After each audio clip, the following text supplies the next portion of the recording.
It's another chance to heal as the community at Chariho High School comes together to celebrate senior night and the loss of a life far too soon.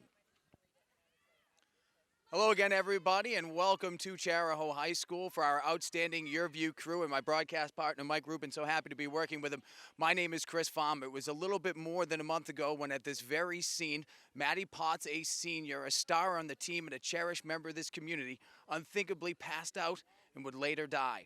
It has been a test of this team and this student's body's will over the last handful of weeks to come together, and they do so tonight in remembrance of her and her teammates, for whom she was very much beloved. Mike, it's amazing when you come down here just to see how everybody remains so positive and encouraged by Maddie and what she meant. And it's not just about what happens on the field. It's about the encouragement to student athletes. It's about the life she led in the school community. It's about so much more than just soccer. And, you know, if you're a fan of high school sports in general, isn't that what you want? You want the sport to be a microcosm of life, to be a microcosm of a world beyond just 11 players on the field. And boy, did Maddie Potts accomplish that from what we've been told, from what we've learned in just a couple of weeks of prepping for this great matchup here tonight.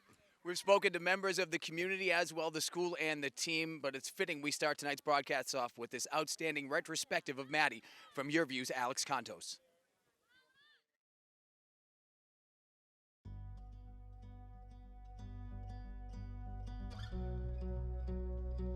What I loved about playing with Maddie was she didn't give up. She wasn't the player who you'd see walking. She would never put her head down. She always kind of would pick people up. Oh my God, she was amazing. When Maddie had the ball, she would just take it, and everyone knew that she was going for it. And 99.9% of the time, she got it. Didn't care about the points. She didn't care about the goals. She loved getting them, obviously, but she was just as happy for her teammates if they scored as well. On the field, she was very supportive of her teammates, and I think she was able to do that because she had the ability to create these bonds with each player. Maddie always she gave it her hardest, and what she wanted everyone else to do was to give it their hardest. I think Maddie was a good captain because of her at-home life. I think her parents taught her and raised her to be such an amazing person, and she influenced her sister so much, and her sister's going to be just like her. I keep telling her parents that it's them, but they have convinced me that it's been ingrained in her since birth. It's just who she is. Her personality, it's just she was born to be a leader. She always put everyone before herself in every situation. She lit up every single room when she walked in it, and she just had so much love for everyone in her life. All the girls would go to her if they had questions, and she just made everyone feel comfortable. It was just something about her. I feel like that everyone they would just listen to her and it would work. You know, Maddie is just everything a coach looks for in a student athlete. She was just that leader on the team. Everyone loved Maddie, so as a captain, to have the entire team love you is, I think, a big thing. I loved playing with her. Junior year, we got to play together again, and it was the best time I've had because I knew I could rely on her, and she knew that she could rely on me, and we just worked well together on the field. She loved every sport she played, and even if it was lacrosse or track, she gave 100% with everything she did. She set a goal for herself, and she always accomplished it, and she always made sure that that was a priority, but at the same time she always kept those around her close to her, and she never let others, especially ones she loved, feel by themselves. I wish that I could have one more game to play with her. The memory that I've been replaying in my head for these past couple of weeks is her smile. She had a beautiful smile. She never gave up, and she was always determined, and I think just her positivity towards everything is just going to stick with me. She's just the most compassionate, driven person I've ever had the privilege of coaching, and definitely one of the most compassionate people I've ever known. I'll always love Maddie. She'll always be in my heart, and I just hope that during lacrosse season, like I said, she was going to be my co-captain. I hope I can help lead the team the way she would have wanted me to lead it. I think she'd want us to live in the day, and she'd want us to take it one day at a time and not look at the things that down the road that she won't be here for, that we'll miss of her. To take every day as it comes, to appreciate the little things in life, and just you realize how much you can take for granted. I think she'd want us to kind of feel sad at first, to feel the anger and all those feelings that we've been feeling, but in the end she'd want us to be there for her family and for all of her other friends. And these past few weeks I've really, I've seen how many friends have come together of hers, and I've created some new friendships, and I've seen so many new ones being formed as well. Because she was just that person. She cared so much about others, and she wanted to make sure others were okay. So I know that she would want us to always have her in our hearts, which I always will, but I know that she would want us to also be happy.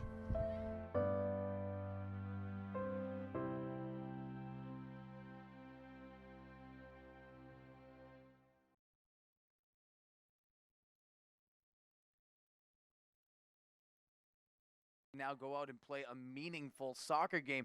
Senior night can be a very different animal of its own when players have difficulty controlling the emotions to begin with, whether good or bad.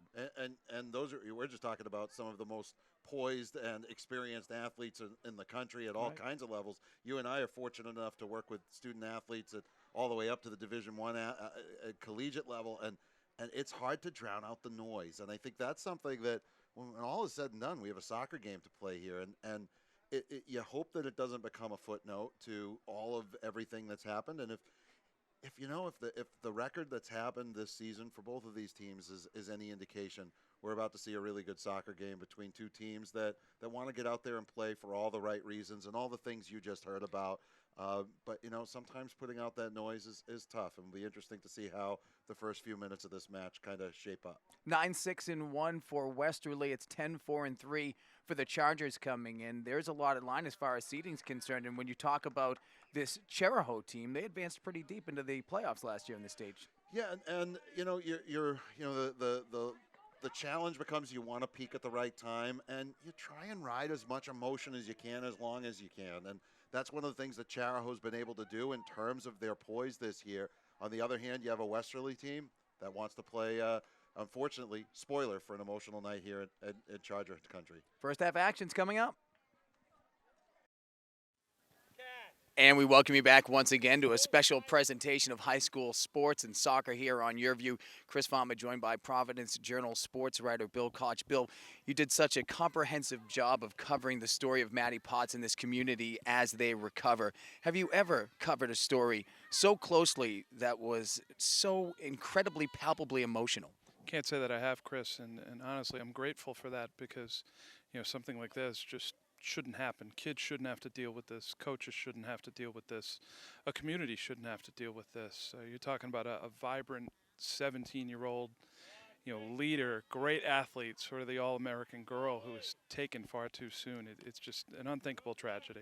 Everything you hear about Maddie Potts is that, as you said, she would light up a room with her smile. She was the central force behind this team and so many other people. And not just on the soccer field or the lacrosse field. This is somebody who took command and fostered relationships with younger kids and older people. Yeah, I think what you hear most often is she had an uncommon maturity for her age. People would look to her, whether they be kids who are younger than her, her peers, even people who are older than her in the community. Just a shining light in Chariho and someone who will be greatly missed here. There was a lot of discussion about should this soccer season move on? Should it be canceled? Do you allow players to continue to play in the face of such an unthinkable tragedy? How has this team rallied around the soccer team, and how did they get to the decision to go ahead with the season? I think it's just so important to let the kids decide in a situation like that, and I think it's so important for the kids to stay together. You could imagine what would happen if kids went home, maybe alone, didn't have that ritual of practices and games, didn't have each other to lean on. It gets difficult once you get into your own thoughts during something like this, but when you have someone to talk with, to relate to, I think that really helps you grieve and move forward in that process. We cover a lot of things in the sporting world. Sometimes it's an event, be it an American League Championship Series, where we walk away, we're different people. How different are you walking away from covering this story?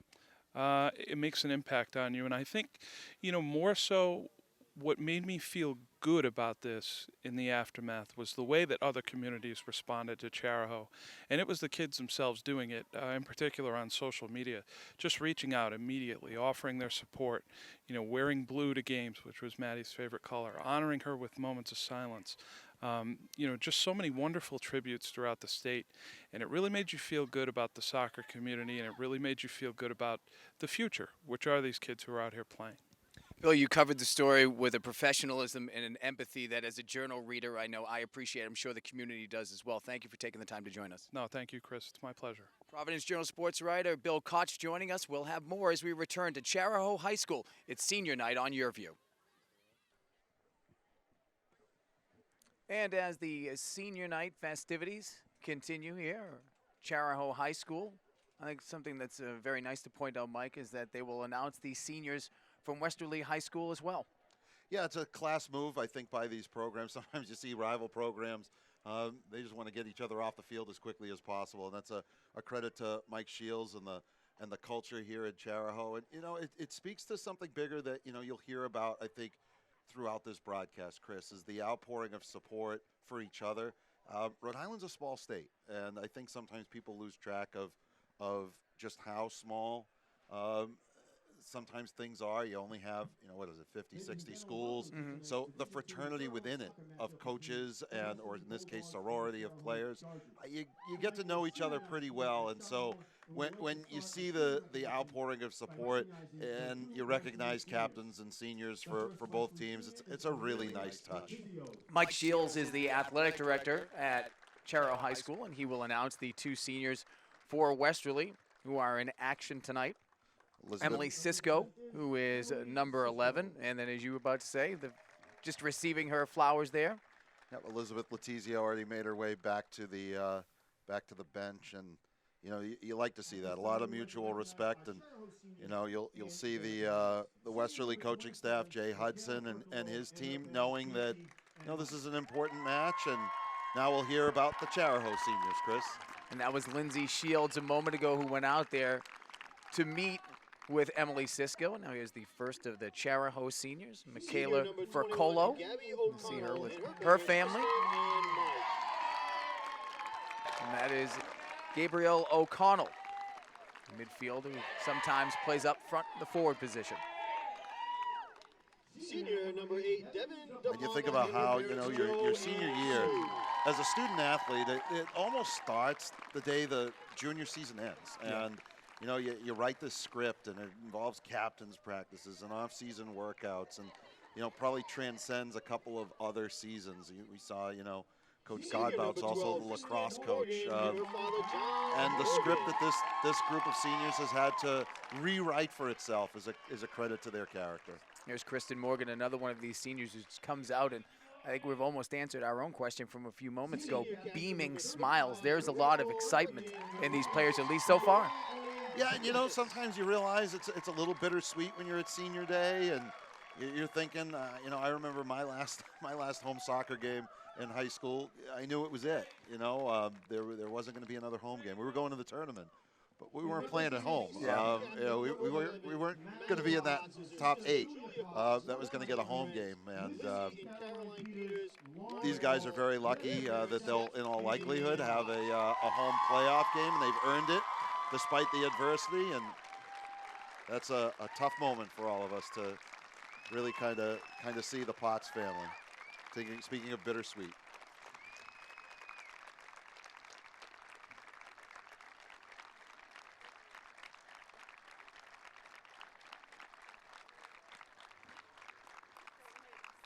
Just an incredible show of support and respect from the fans, Chariho, Westerly alike, and that has just been simply across the board. There are no words, Chris. I mean, you and I are both pretty adept at finding words to describe things, and there really aren't. There really is nothing to the capacity of my vocabulary that can describe what that family has endured and what must be going through their heads as they take the pitch here tonight. The one word that just keeps going through my mind, specifically having spoken to Mrs. Potts earlier as you did, is compassion, and the way in which they have dealt with this blow and how they engage with others who are just trying to help them out and find some level of peace, whatever it may be. Well, and you team that, Chris, with the verb that the principal used when we talked to him. It's galvanized compassion. Those are two words you don't see in a sentence next to each other very often, And that's certainly a credit to these three communities and this school as a whole. Another one certainly is courage as well. And No you know, doubt. the seniors out here have spent a lifetime with Maddie and her family. We saw those amazing pictures and how tight-knit that group is. As they head off the field, Chris, you know, the things that you think and the things that go through your head as a parent when you get to senior day is talking to parents a lot about them. It's the end of a journey for a lot of students. Yeah. They're not going on to play at the next level. But it's a sport that most kids, at least in this day and age, especially with soccer, it's a 14 or 15-year-old journey. And you reconcile that with just so much raw emotion. You can feel it. I mean, you and I could feel it. Yep. And we are strangers in a strange land, and we can feel it. Think of it like this for these players, whether they be moving on to the next level, the player, as you said, whether this is their last home game, the times when their parents would have them and the big kids were going to play, the JV team was going on, or the varsity was going on, and the folks let you stay a little bit later and watch the game, and you dreamed of being out on that field and on the ride home talking to your folks about that'll be me someday, and then the first time you get on the field, and now knowing this could be it. Likely the last time. Yeah, and it's funny. I have a couple of daughters myself, a 7 and a 3-year-old, and they always talk about when are we going to go see the big kids? Mm-hmm. And someday, they're going to be the big kids. And for these families and for this community, it's been quite the journey. And my hat's off to them, and a lot of respect for, as you said, the courage, the compassion, and certainly the enthusiasm they're approaching tonight. And they've obviously approached the season to be putting together a campaign where in 17 games, this Chariho team has only been ousted 4 times. It's a pretty good record. Most coaches would be very pleased with that. Oh, they had 4 players coming back who were all division from last year, including Potts. As you see, they're announcing the starting lineup for Westerly. Elizabeth Letizio, as we told you, the senior forward, joined out there as well by the junior back and Megan Marone. Macy Wosick is the keeper tonight, likewise a junior. Lauren Dobson announced, along with Emily Cisco. Jamie Murray and Eleanor Page also start of that signing lineup, including Sydney Federico, the outstanding young sophomore forward. And then Carla Bowen as well will round out the starting lineup for the Bulldogs, who, as we mentioned, 9-6-1, coming off a victory. They played just last night against Classical High School, a game in which they pulled out 2-0, and it was Murray and Federico who had the goals.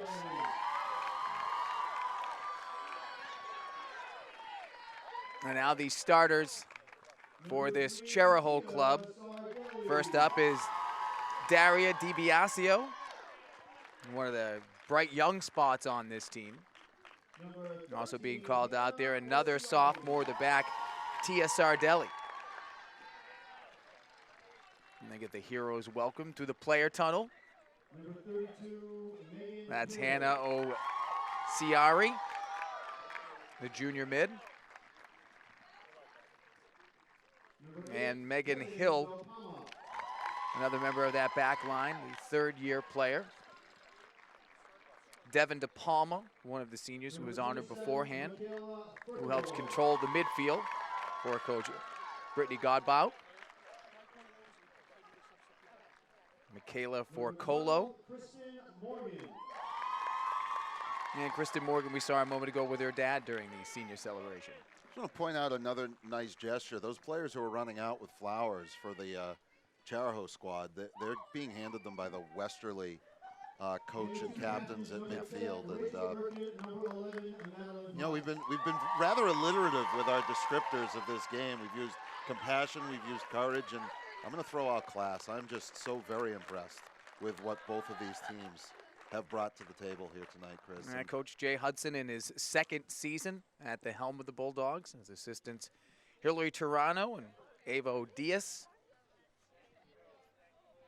And they bring the remaining flowers over for the reserves for this Chariho team. As trotting out there last for the Chargers is Gabriel O'Connell. At this time, I ask that you all please join us for an 11-second moment of silence. And we'll all rise in observance of a moment of silence, of course, for Maddie Potts, to be followed by the national anthem.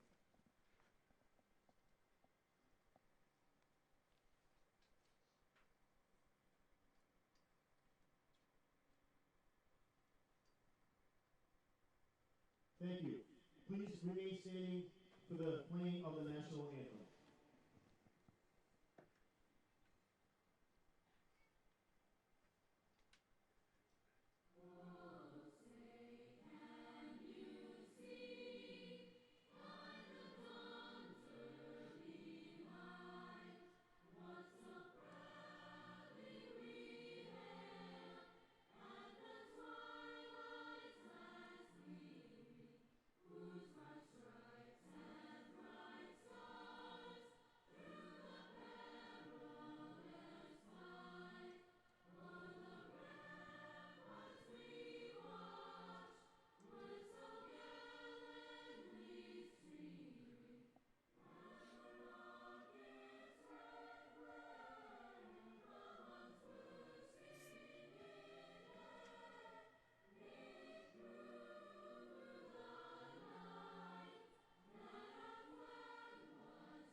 Well, Mike, we've had emotion, we've had pageantry. It's time for some football. It is, and one last piece to point out for the fans at home that are watching. You'll see on the Chariho uniform, you'll see the armbands.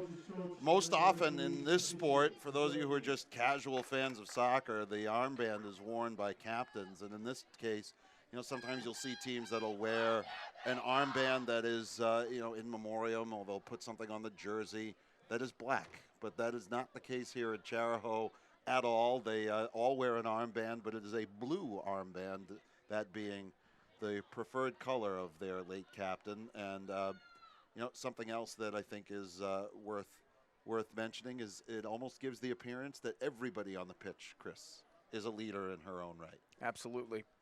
And we have captains and we have lieutenants as well. Before we take a step further, just want to thank the folks at YourView who've done such a terrific job putting this production together. Coordinating producers Chris Akernack, Ray Lepre, Rick Conca, and our director tonight, Ben Talbot, and his outstanding crew. Our thanks to those fine gentlemen. Westerly already out there on the pitch.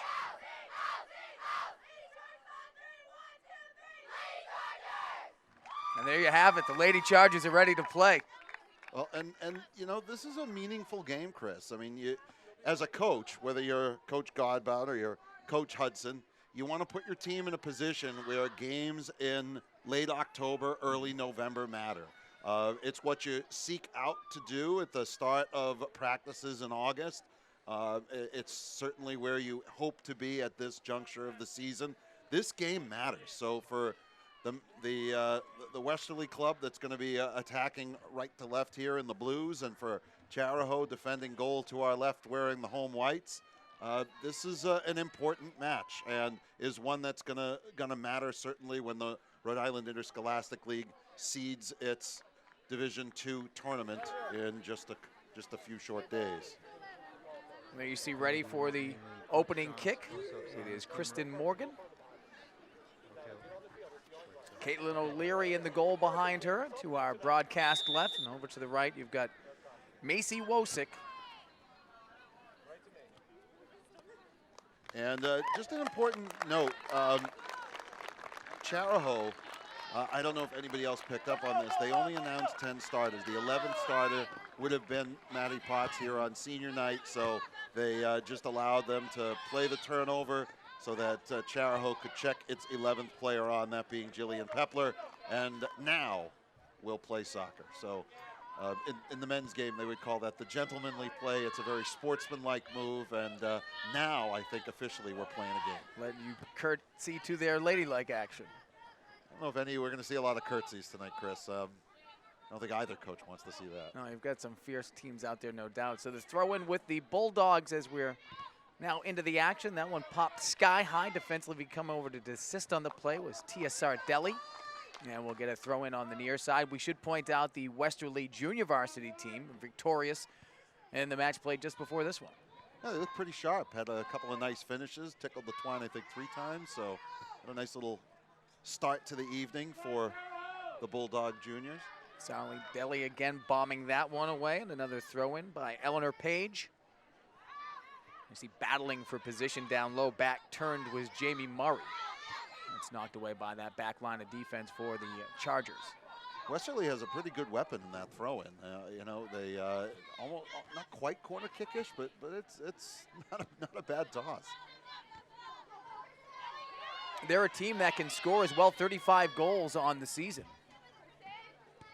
So averaging just a little bit more than 2.5 per contest. A quick counter there for Chariho. Got into the attacking third on just a couple of touches, maybe helped by a mishit, but nonetheless, they're on the assault. Westerly has scored as many as 6 goals in a single game. They've got 5 in one other and 4 twice more. So they can certainly, as you said, tickle the twine. Meanwhile, Chariho's season high in goals, also 5, in a victory against Classical back in early September, and then against Rogers earlier this month. That one's collapsed on down low by Wosick.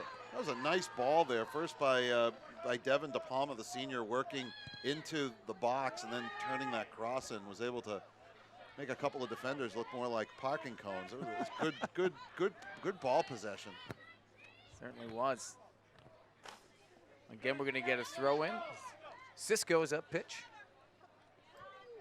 Working right in for Murray, who's being marked very closely and has been from the get-go by Rachel Urkan, senior back.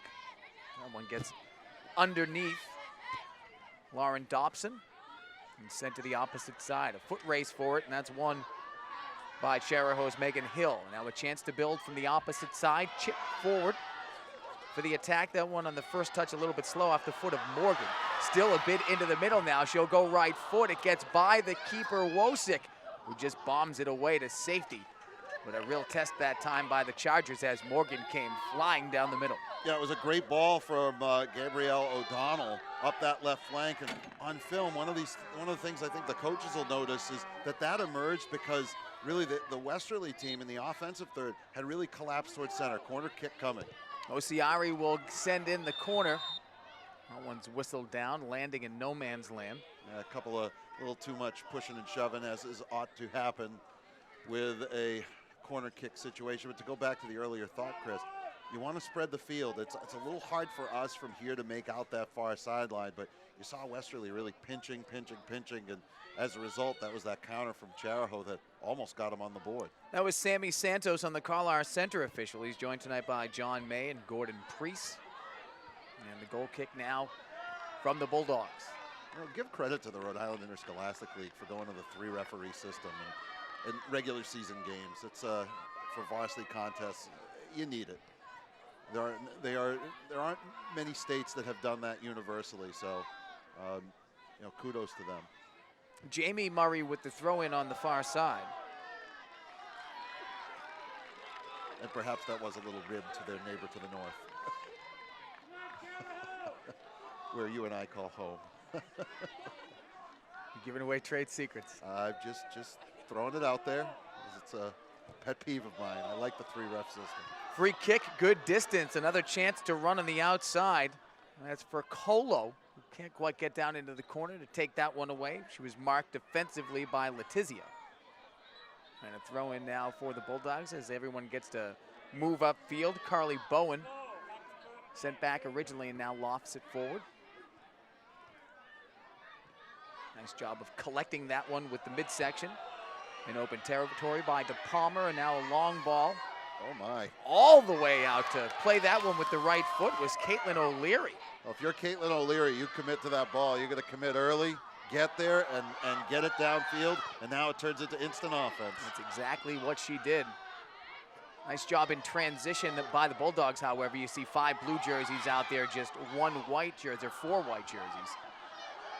As they try to send it away, we've got some back and forth action here. Early stages, opening half. The through ball was knocked down by the defender, Urkan. it's a good point, Chris. There has not been a lot of play between the 18s. There's been some play really from 20, 25 yards in, but not a lot of play between the 18s. It's almost like teams are bypassing the midfield, getting the ball to the flank, and turning it in towards center very quickly. And it's aggressive style, and certainly explains why you've seen some of the goal totals we've seen out of both these teams this year. They're going to put the ball down on a restart, and this could be a dangerous spot. So the goaltender, Caitlin O'Leary, has to be on her line. Megan Marone backs up on this one, uses the right foot. That one's drifting through the area.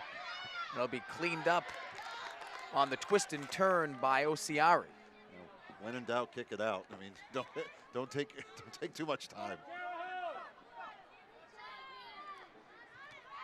Throw in with purpose that time as it came skipping in on Federico. Osiari again turns. That time it's blunted by the leg of Page. And knocked out of play, but it will be the Chargers with the throw-in. They're going to get Spencer Shields into the match. A quick change up top for Kristen Morgan, who had a couple of good runs. Now you can see Morgan sort of working in that leg too. She's got the knee heavily wrapped, coming off, favoring it, but she put together quite a run down the middle of the pitch. Now she's going to get tended to a little bit, and certainly get a little bit of ice and get a quick drink, and certainly get back out there, I'm sure. That one's going to roll in on Wosick. I think it was... but the play is behind her. Yeah. Osiari the throw-in. De Palma spins, uses the body to jump inside on the defender. They try to create some space, but coming out of it and fighting through for the Bulldogs is Cisco. And that hops favorably to the inside for Federico, but then knocked away. Again, we've seen both the outside backs, and Megan Hill and Rachel Urcan up to the task early stages. And there she is, Rachel.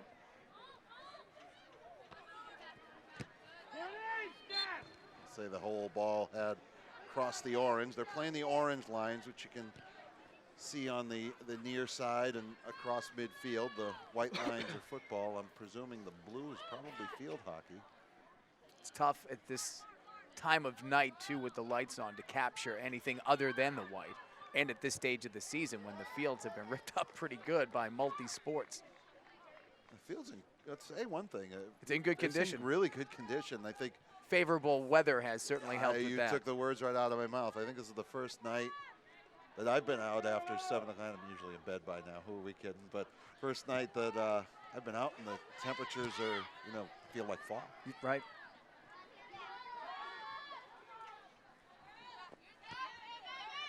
Long throw in Osiari. Now a chance for Shields, who just checked into the game.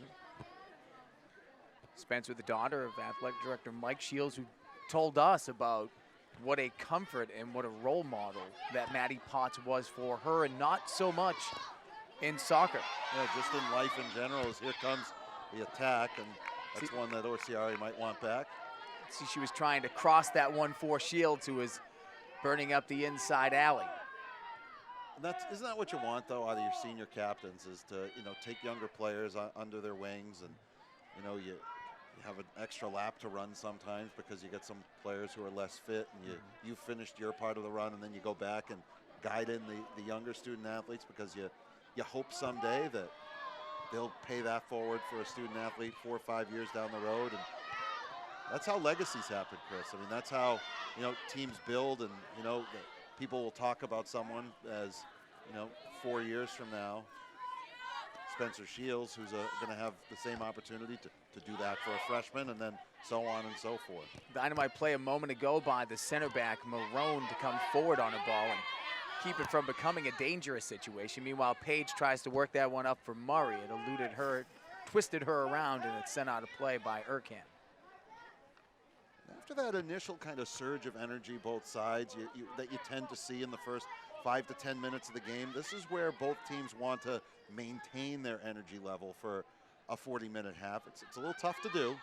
You get that first shot out of a cannon. Speaking of, I'll tell you, that one bounced right up in on O'Leary, and not an inch of space from Federico, who came charging through. Yeah, they're going to call that on Federico for the abruptness of it. I don't think there was any ill intent, but you want to protect the goaltenders.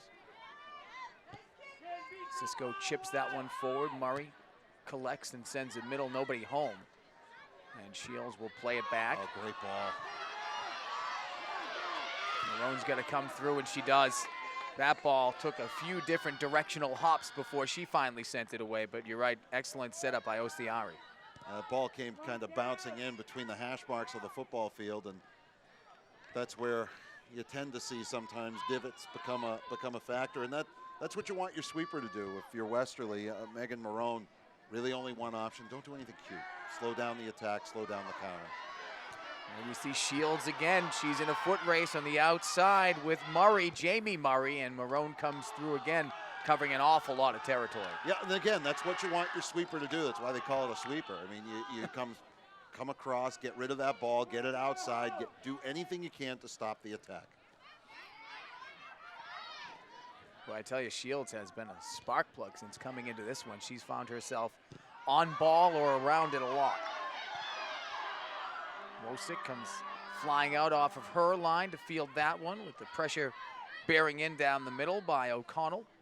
Well, you see that in terms of substitution patterns, Chris. Substitutes usually in this sport, as you know very well, they're usually players up top to stay fresh so you can keep burning, or they come in the flank because of the amount of running that has to take place. So not wholly surprising that Shields is the first player to come on, and my guess is when the next sub comes in, it's going to be for somebody on the flank or up top, as here comes another counter. For Colo with speed, the cross is smothered. Fine play coming out again, aggressive keeping by Wosick. Yeah, Wosick did a good job there from a textbook standpoint. When you go down as a goaltender, you want that elbow to hit first, and you want no rebound. That ball came right into her midsection. The player was coming from behind, but her back was to that player, so there's no way that one's trickling through. Murray Sardelli collide as it's finally DiBiasio, I beg your pardon, who comes out to make the play. Still a force, Federico trying to get around Urcan from the outside. Fine job by the senior of playing the body and then knocking that out of play, but a corner will be upcoming now for the Bulldogs. Federico goes out there first. Looks like she will handle the duties. As players flood the area, and you've got Murray right up in the grill of O'Leary. Right foot, line cross, pounded out.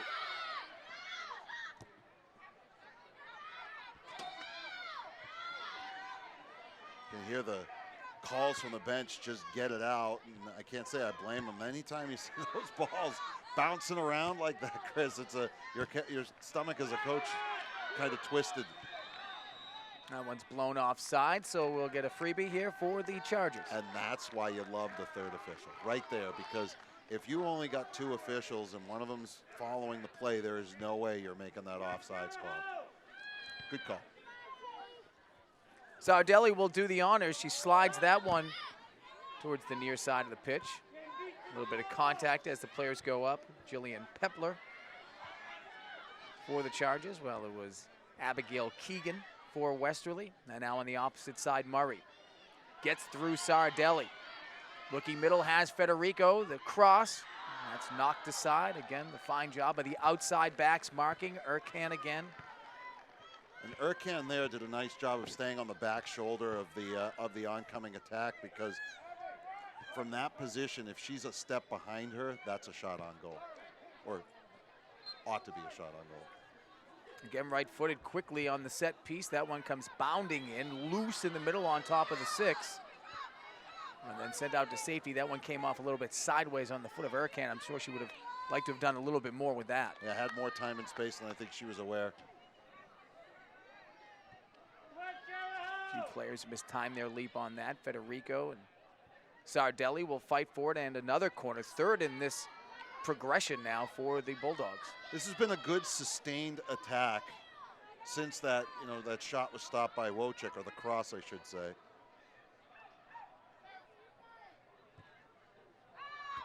Good corner. Excellent job by Sardelli to get to the spot first and send it away. Page from distance, and O'Leary was right on it. those are shots that'll sometimes fool a goaltender. If you're off your line a little bit, sometimes they sail, and if your goaltender is a little bit off their line, it's a good attempt there, and why not if you're Page? We saw that in the first half of the junior varsity game, but the shot just went wide, and I mean just went wide, an eyelash. Yeah, an eyelash, a shoelace, an aglet, all of the above.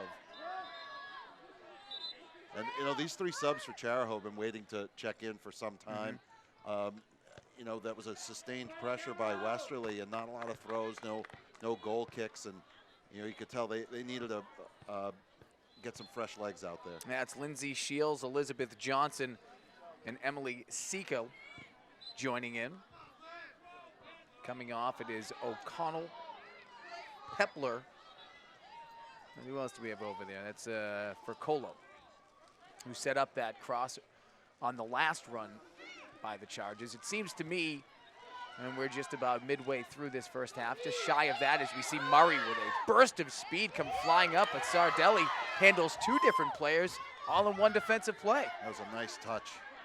Seems to me that the possession game has belonged to the Bulldogs, but it's not to say that Chariho hasn't had as many scoring opportunities. Yeah, Chariho's been a little bit more quick hit, and since maybe, you know, we're at, you know, inside 23 minutes, since, you know, maybe the 8 or 9 minute mark, it's been a little bit more of a Westerly tilted field. Big push contact through the midfield. Initiated that time by Carly Bowen. Now one rolling in on O'Leary, who continues her aggressive style. Yeah, this is where if you're O'Leary, you want to take a second like she did there and then send the ball up, send it out and see if you can sustain a possession here if you're Chariho. On your heels a little bit here. And that'll help them out. Kind of a missed hit. Chariho will be able to throw. Great, you look across the field, the Chariho student section. I think they're called the Herd.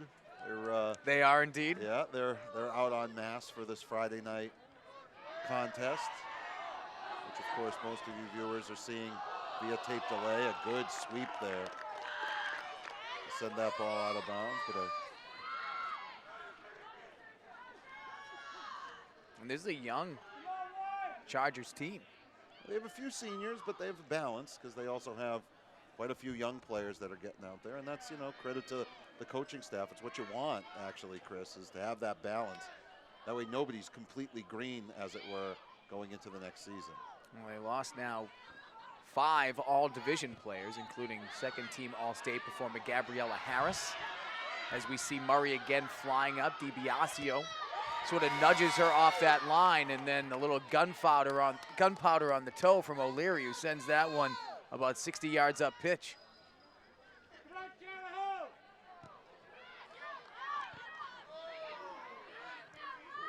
Marone once again coming forward. Going to set that one up for Dobson. Couldn't control it. The throw-in coming on the opposite side.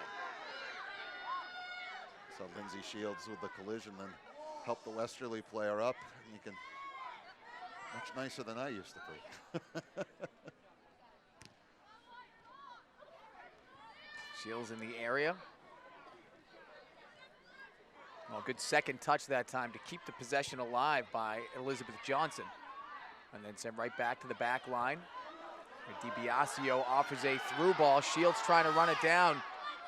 Marone got there in front of her now. Contact, it rolls out of play. We'll wait to see what the call is. They're going to call a corner. It was a heady play by Shields. She played that right off of the sweeper back there, Marone. And if that ball's a little wider, it'll draw Marone out. And I think that's one thing that Chariho's going to want to try to do is get that ball maybe out to the flank a little bit more to draw Marone out and open up that interior as they get a corner kick here. 5 players in white up around the 18 and 9 back for the Bulldogs. Yeah, almost all blue inside that penalty area. As this one didn't quite curl in as much as they might have liked to have seen it come through.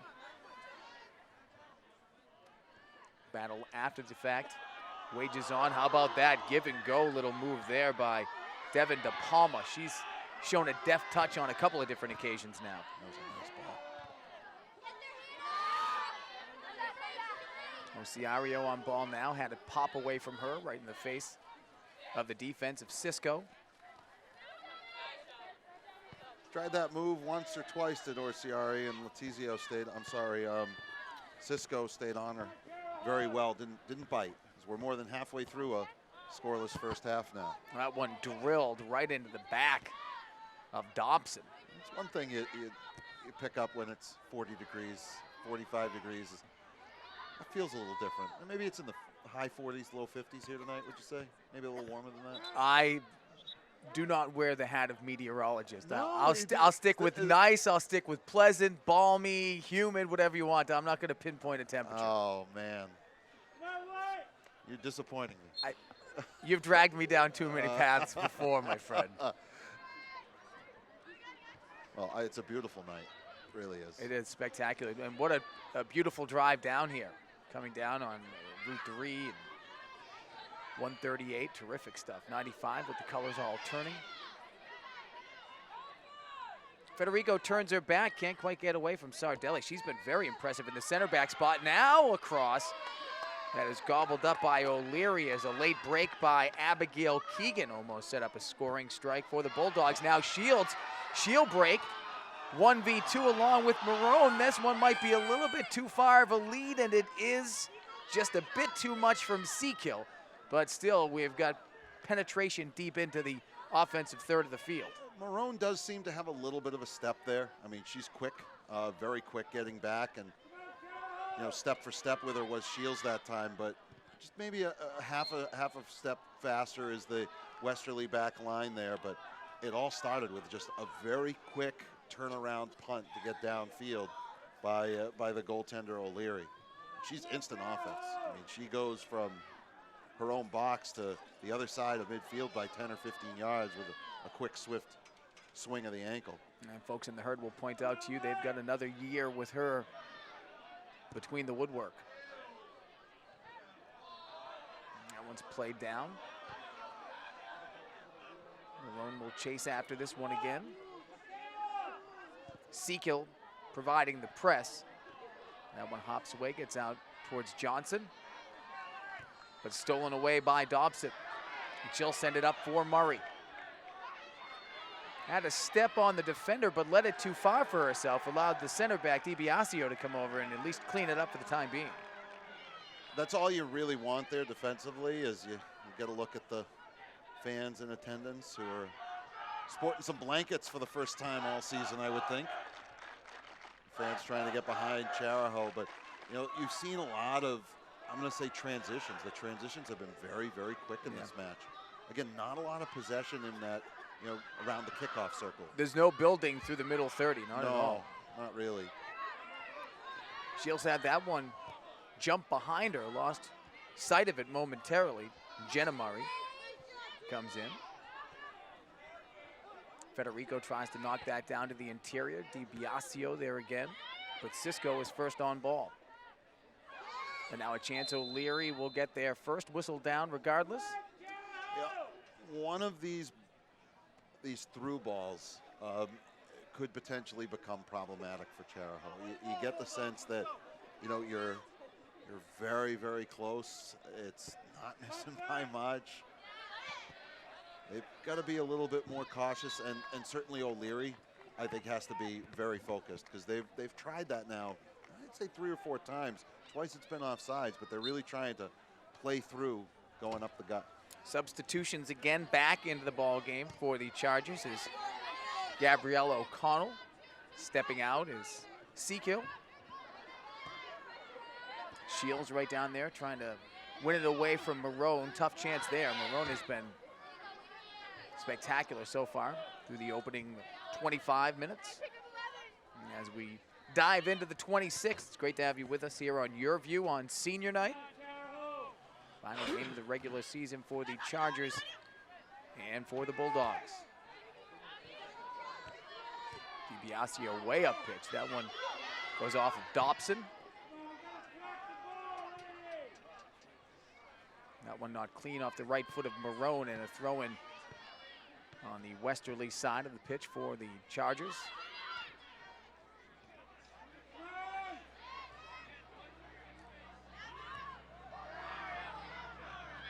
Trying to set up a run on that right side for Shields. Yeah, she has been all night long. Marone is there. That's 3 straight touches coming forward by DiBiasio, and each one 5 yards further up pitch.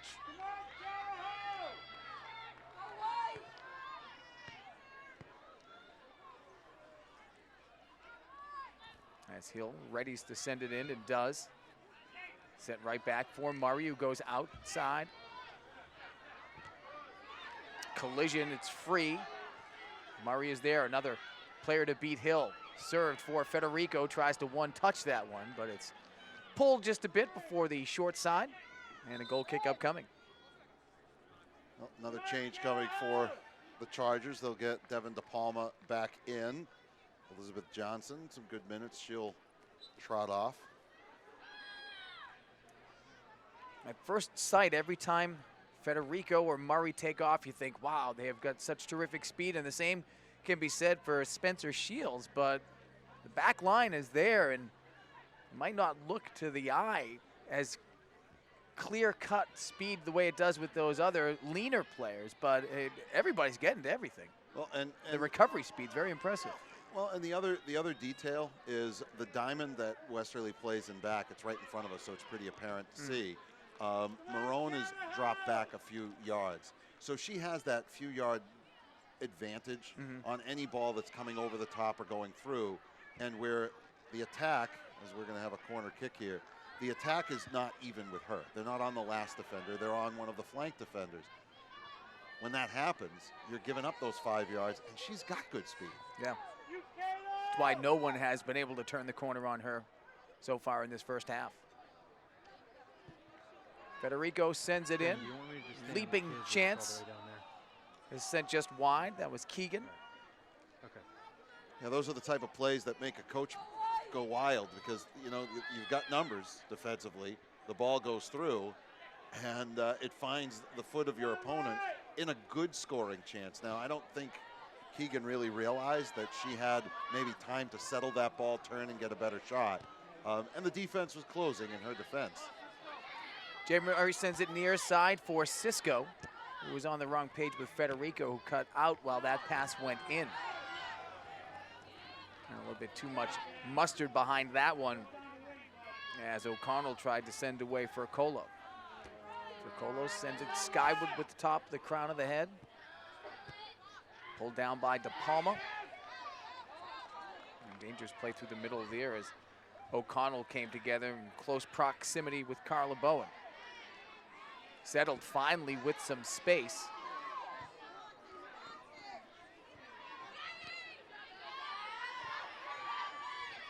Shields again, Bowen collide. There's a through ball, a chance. Contact and heavy duty style as Letizio got sent flying by Lindsay Shields, and the fans on the other side don't like that whistle.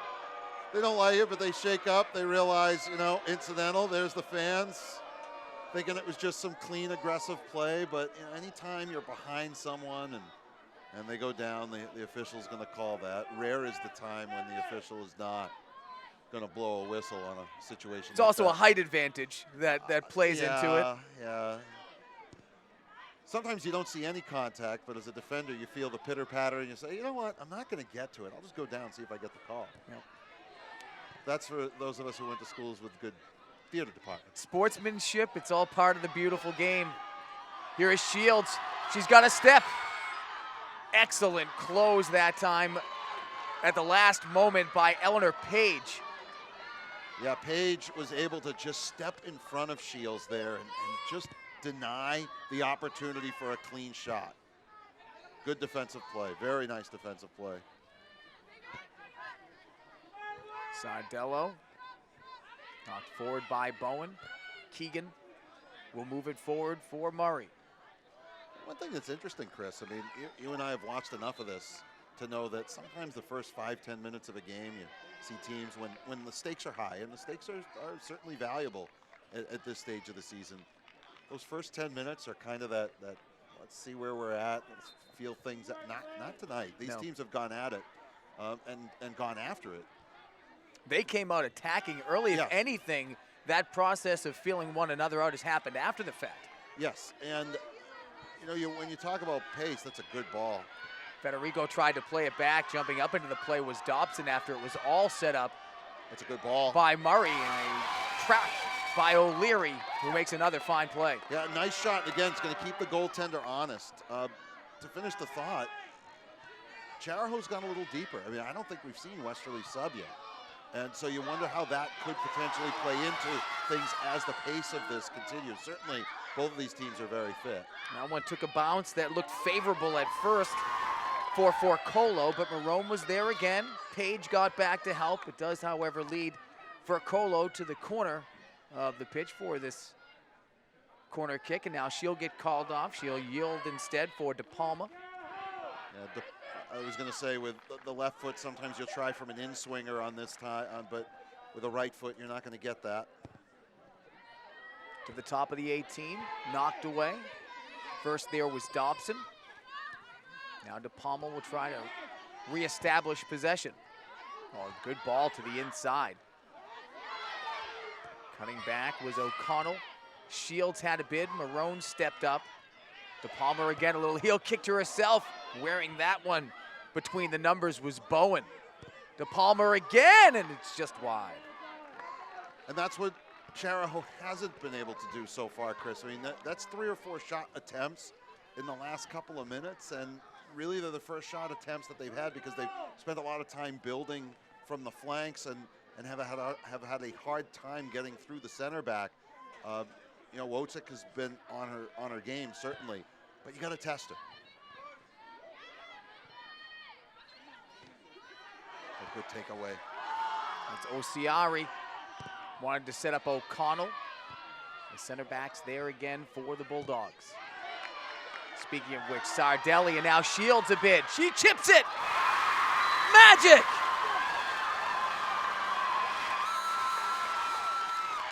Well, that'll get the fans to their feet and get the vuvuzelas going. What a beautiful ball up the gut. And we've said that if you're gonna, it was the first real time that I've seen an attacker even with that last back, Megan Marone. They weren't behind her. They weren't ahead of her. They were even, right up the middle. Beautiful finish, nothing that Wojcik could do, and the freshman has become an early heroine here on senior night. It seemed a fait accompli since the moment they checked her in. That was going to strike. It does in the 33rd minute. 1-0 Shields puts the Chargers again. I love when they make me seem like I'm smart. We said you got to test. You got to start taking some shots. And, you know, one of the things that you have to wonder in a game like this, I mean, again, the emotion's so raw and the intensity so thick. I'm going to ask this of you because you've seen certainly as much, if not more, sports than I have over the years. That's a pretty important goal. I mean, the first one in this one, you'd have to say, is pretty significant either way. I mean, in almost any game, the first is the most difficult to get. But more significantly, I think, here tonight. Rivalry match. Yeah. The significance of seeding, the fact that there's so much beyond this game that is a part of this game. Yes.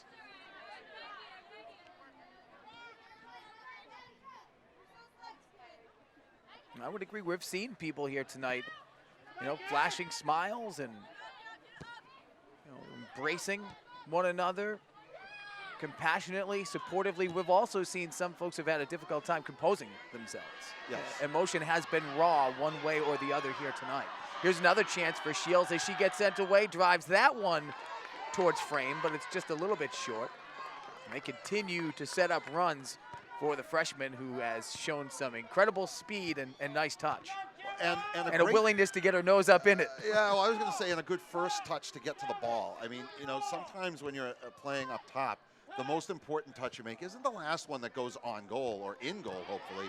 It's that first one to set you on your way. And her first touch to drive herself down into that attacking final, maybe fifth of the field is really very, very good and very quick. And the foul in the midfield. Be interesting to see how they play this. Whether they try and go up the middle, go at the goal, or try and get an attacker to make a diagonal run. Kristen Morgan moves to the scorer's table. She gets ready to check back in. Final 5 minutes of action here. Here's some speed on the outside by Furcolo. Cross was knocked away. Keegan will chip it up. That one explodes through Federico. It's going to be controlled by the Chargers. Well, a little bit of a miscommunication that time between Furcolo and Sardelli, and that leaves it to Murray. The old, I thought you'd zig, but you zagged. DiBiasio again coming up aggressively through the midfield. That one gets past Bowen, and now Shields with another chance, but Marone sacrifices the body. And that's going to be a corner kick. And again, it was a nice ball through that seemed to have eyes for the striker up top as Shields made that run. You are able to sub on a corner kick, so that will allow Morgan to check back in, replacing O'Connell, her classmate.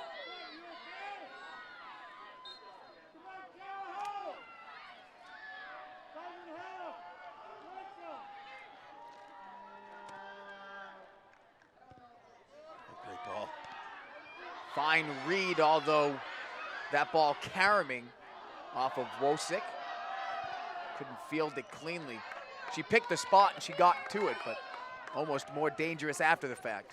Yeah, she got caught in that moment of indecision of, do I want to catch this? Do I want to drive it? Do I want to try and just kind of parry it away? And then, all of a sudden it was on her hands. Still, she remained poised in the uncertainty, and now Marone with under 3.5 left opening half.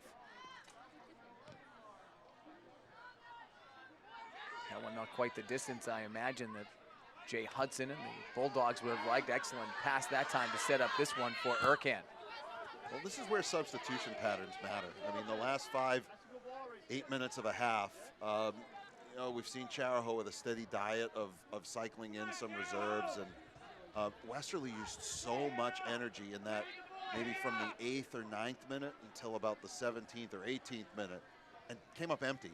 And they haven't really possessed the ball since. And you mentioned the substitution pattern, not quite the same, where you see folks on the Chariho sideline active. They are bundled up as if sitting in front of a campfire over on the Bulldogs bench. Well, and it's hard to, let's talk about, we mentioned jokingly the weather. It's a lot easier to warm up when it's, 70, 80 degrees. It's a little harder to come in cold when it's cold. And I'm not saying it's frigid out, far from it. It's a beautiful, crisp fall day. But we haven't been able to say that too often. That one goes skipping its way through the midfield. Back out towards mid-pitch to Palma. Settle that one with the left foot. Knocked away from behind by Federico. Now Page tries to build, cannot. Carly Bowen just sends it out to a soft spot in the middle of the field. Charging back defensively is Pepler. And then it's Sardelli who knocks it out of play. She has had a busy first half as the center back for Chariho. The sweepers on both sides. Number 3 on both sides have had just a significant impact.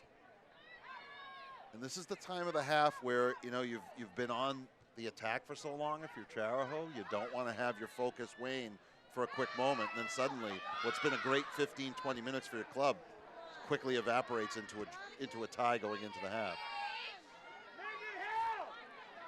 Federico will throw it in.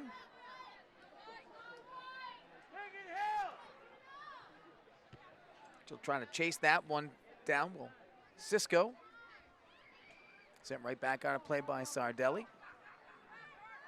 This time it'll be Page who throws it in. Keegan pops it up. Murray drawing attention. Bowen doesn't get there quite first. DiBiasio knocks it out of the ground. Under a minute now left to play.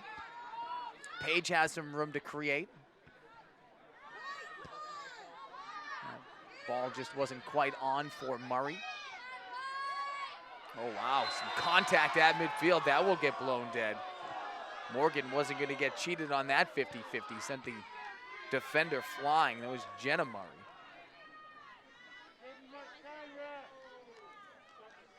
Well, time is not a friend of the Westerly Bulldogs now, so we'll see how close we are to the official clock as it's winding down.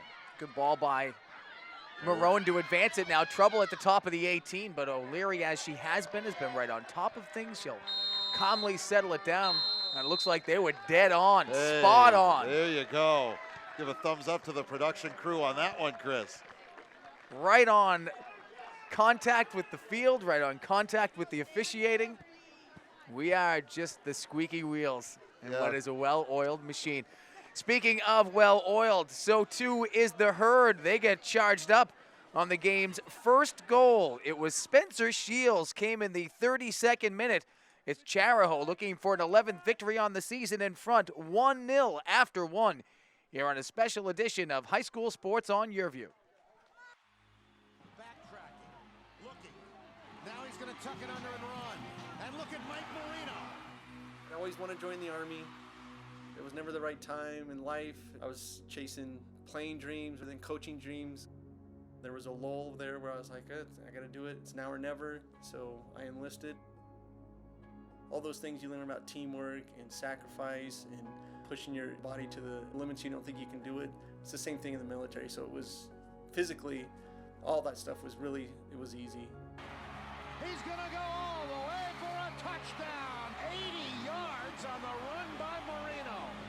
Football definitely instilled that work ethic and that sacrifice that is needed to be successful in any endeavor. And you don't really appreciate it until you get out of athletics and you see the great lessons that you learn from playing sports. Halftime here at Chariho High School. Great to have you with us here on Your View. Chris Farmer alongside Mike Rubin and our outstanding crew. It is a 1-0 in favor of the home Chargers. An exciting first half of football, Mike. Yeah, up and down. Both teams had their opportunities. Certainly in a game like this, it's about creating moments, and that's what the Chargers did late in that first half with about 8 minutes to go, and Spencer Shields found herself going up the middle, got the ball in a good spot, buried the proverbial biscuit in the basket, and here we are, 1-0 Chargers with halftime upon us, and both teams taking a break, making some adjustments. Speaking of moments, you shared a few with Stephanie Potts, the mom of Madeline, earlier before the game. Let's take a look at that. We're here at Chariho High School, senior night for the Chariho Chargers girls soccer program, and joined by mom of senior Maddie Potts, one of the captains of this club, and obviously just the outpouring of support that you, your family, this team, this whole school has gotten through what has been just an awfully difficult, to say the least, and the understatement of the year, fall season. Oh, absolutely. It's the only thing that's getting us through any of this is we're getting through it together, and it's a huge loss to everybody, but we have good days, we have bad days, and fortunately we're all opposite on that, so we can try and pick each other up some way or another. The simplest things are getting us through. So one of the beautiful things that I think people have been able to highlight is just the good that your daughter brought out in everyone. And I think that's one of the things that you as a parent in 17 short years can feel so validated by. To hear some of the stories from people you don't even know, what's that like? that's all you can ask for as a parent. You know, a lot of people don't achieve what she did in 17 years or a lifetime. So to continue to get letters and cards and just outpouring of social media posts and tributes from teams that never even met her, but heard of her, played against her, knew her. I mean, again, that's one of the few things that's getting us through other than this community right now. Well, and speaking of the community, I mean, most coaches dream of having a family-like atmosphere. And from what we've heard from the athletic director and reading some of the stories, that's really what exists here. Talk about that for your family as it's expanded into, 30 other households. Right. Absolutely. I mean, we've always kind of been a soccer family, but you really don't know who you can count on until you have to count on them. And unfortunately, we have to count on everybody. And the team, the coaches, the administration, the entire community has just risen to that challenge, and that's exactly what's getting us through right now. Well, one thing I did overhear you say is we got to win this game. So you are a soccer parent at heart. So I mean, this is going to air during the game, but for the Chargers as they head into the playoffs, I know you're going to be there as well. Oh, without a doubt. I mean, I've been the soccer announcer. We all play a role here. Again, people just keep giving me a microphone, and I haven't quite understood why. But my two requests for tonight that I talked to everyone was this is not just Maddie Potts senior night. This is all of these girls' senior nights. As a mom, a soccer mom, we all wait for this night, and though the schedule of events and circumstances have changed, it's still just as important to everybody else. And I also told them we need to win this game because Maddie Potts will strike you down because that was all she wanted to do. Yeah, that's right. We know she's here in some way or another. So thank you so much for taking the time. I really appreciate it. Great. Thank you for your time. And we'll send that one back up to you.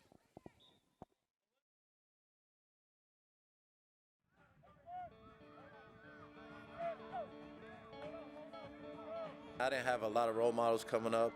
We didn't have camps. We didn't have anything like this.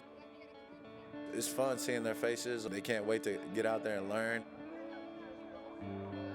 A lot of these kids are at-risk kids. They can't afford to go to the camp. So we want to make it available for everybody, give everybody a chance. And so we're just trying to make an impact whatever way we can.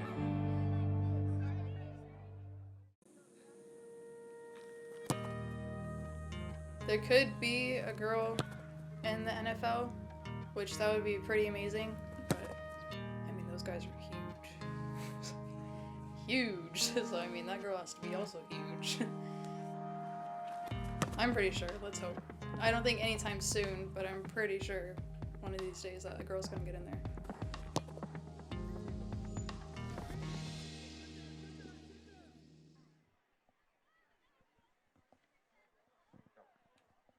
And we're at Chariho High School halftime and a season finale of the regular year between the Chargers and the Bulldogs. Great to have you with us here on Your View. We saw a number of runs built in that first half, Mike, for Jamie Murray, for Westerly, and for Spencer Shields for the Chargers, and it ended up being the latter who struck through. Yeah, Shields, a great run, went up the middle, and you know, give credit to Megan Marone. She was under duress a lot of the half, but you see that time she's even with her. She's able to get that one step on the inside, left-footed shot, puts it home, and that's the only score we had. It came with, as you see, a little under 7.5 minutes to play, a lot of celebration, a lot of emotion, a lot of happiness. The herd is happy, and for Shields, it's just a nice finish going up one-on-one against, you know, a pretty solid defender in center back Megan Marone there, and again, nothing really that Westerly goaltender Macy Wosick could do, as you saw. She played it perfectly as well, and now the teams make their adjustments. Well, you talked about a happy community here at Chariho. They've had so much that they've had to overcome of late, but you talked about that transitional period with their principal, Craig McKenzie. Yeah, we talked to him earlier tonight. Certainly you've used the word poised to describe it. I think that's a good word to describe their principal, and as we've indicated, there's no manual for dealing with tragedies like the one this community has incurred, but here's the thoughts of their principal from earlier this evening. Craig McKenzie, principal of Chariho High School, joining us. And you know, Mr. McKenzie, obviously there are no words that anyone can really say, and there's certainly no preparation for what you and your community, or I should say communities, have really had to endure over these last couple of months. Could you take us through the word you used when we were talking before we went on was galvanize? What that's been like for you, for your staff, and most importantly for your students. Like you said, I'm going through an experience like this for the first time, and it's humbling and inspiring at the same time to see my school community come together. Students, faculty members, everyone who is close and connected to Maddie and to the Potts family have come together to support each other, and I find great courage, inspiration, and energy in that. And I think as an administrator, my responsibility is to listen to the needs of the family, to pay close attention to our students as individuals and to our faculty members as individuals, and do what we can to move through the grieving process. And it's a very different thing for every single individual. But like I said, we've been inspired not only by the Potts family and their strength, but by the collective support of our school community and by the unbelievable outreach from communities around the state of Rhode Island and the region. Communities come together in different ways. They come together through human capital, they come together through financial capital, and that's one of the things that people have been able to remember Maddie by, and that's just opening up their checkbooks and donating, but also opening up their hearts. But for those that are interested in donating, there is a way they can do that. There's no question. We've set up a Maddie Potts fund. That fund can be accessed if you want to donate by making out a check or a contribution to Mike Shields, care of the Chariho Boosters Club.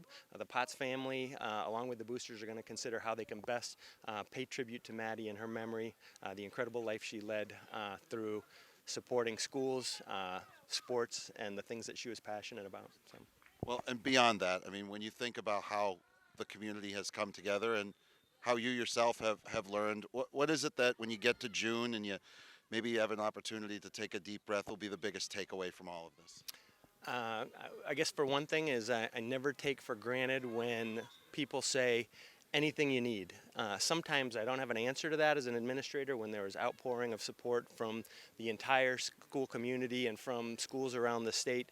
I don't necessarily know that I have to draw on a specific need from a school or an administrator, a colleague, but hearing that gives me great comfort when just trying to make sense of how to best support the individual students and the families of our community. Well, it seems as though you guys have just done a tremendous job, and it's humbling to those of us that are on the periphery. So we wish you very well through, as you called it, the grieving process. I appreciate it. Yep, one day at a time. That's Craig McKenzie, principal of Chariho High School, folks. And we return to our special coverage of high school sports here on Your View. Chris Farmer joined by Mike Shields, the athletic director of Chariho High School, and Grace Tabor, a former player for the Chargers. Start with you, please, Mr. Shields. What do you think of first when this happens as a coach, as a father, as an administrator? What goes through your mind first when something unthinkable like this takes place? Well, I think the first thing is we want to obviously extend our condolences to the family and, obviously Maddie's younger sister, Julia, and, all the programs that Maddie was involved in. She was involved not just, as a student athlete, but also as a student. She was in the mural club. So, when something like this happens to someone as popular as Maddie was and the number of people that, she was in contact with and had such a positive influence on, that's where it makes it a little difficult. Grace, you're a former teammate, a lifelong friend. Everything I've heard about Maddie has virtually nothing to do with her playing prowess, even though she was all-division last year. It's all about the person she was and how she made other people feel about themselves. Yeah, it's true. I have to say, although I was a year older than Maddie, I looked up to her as much as anyone who was younger than her would. She was everything that you could ever want in a teammate and an athlete. Hardworking, always looking to make those better around her, and just overall an amazing human being. Grace, Mr. Shields, thank you so much for joining us, and best of luck in the healing process. Thank you. And our thanks once again to everyone joining us here during this halftime as second half play is just about set to begin. We've got our teams back out on the pitch. This time Westerly will be on our broadcast left and Chariho to our right. If you would like to make donations for Maddie Potts, here you see the information. Chariho Sports Boosters. Attention, Michael Shields, the athletic director here at Chariho High School. 455A Switch Road, Wood River Junction, Rhode Island, 02894. Keys to the second half for both teams, Chris. I'm going to go out and say that the first 5 or 10 minutes of this half, Westerly needs to reestablish the tempo they had in maybe the middle third of half number one. Conversely, I think Chariho wants to keep up the pace. They've got a lot of depth and they've got a lot of speed on the field, so use that to their advantage. And again, keep pressuring, get some shots to the frame. And Westerly has had some opportunities. They've had some chances. They've had some runs, but none of them really all that meaningful. No, they were promising. Yeah, they weren't what you want in the end. They didn't result. The two shots they took that made it in on goal. I give credit where credit is due to O'Leary. She was aggressive on a couple of opportunities, but she was on her line for the shots that came from range. And most coaches will tell you, look, you're going to take a shot from 30 yards out on my goaltender. I'll take my chances on that. More impressively, I think you have some very talented goal-scoring punch in the form of Sydney Federico, the very talented sophomore strike for Westerly, and the defense for Chariho has done a good job of containing. I can't remember a shot on goal she had. Even really a shot on frame. Maybe one or two that got deflected for corner kicks, but that's about it. Well, those are the challenges. O'Connell works at middle for De Palma. step over action there. She brings it to the near side and then swept out of play. Sky Byrne into the action now, the junior back. You know, one of the things you wonder if you're Westerly, if you find that you're not generating the attack that you'd like, at what point do you maybe, you know, rely a little bit more heavily on Megan Maronin back and maybe take a couple of chances? I'll tell you, an excellent pass that time by Murray to Keegan, or rather Dobson, to try to set up this run. And now it's Murray and Federico out in front of the attack again. And that one's out of play. Punched up and out after crossing that sideline by Fricolo. Fricolo takes it away after you had Murray being fronted on the backside by Hill.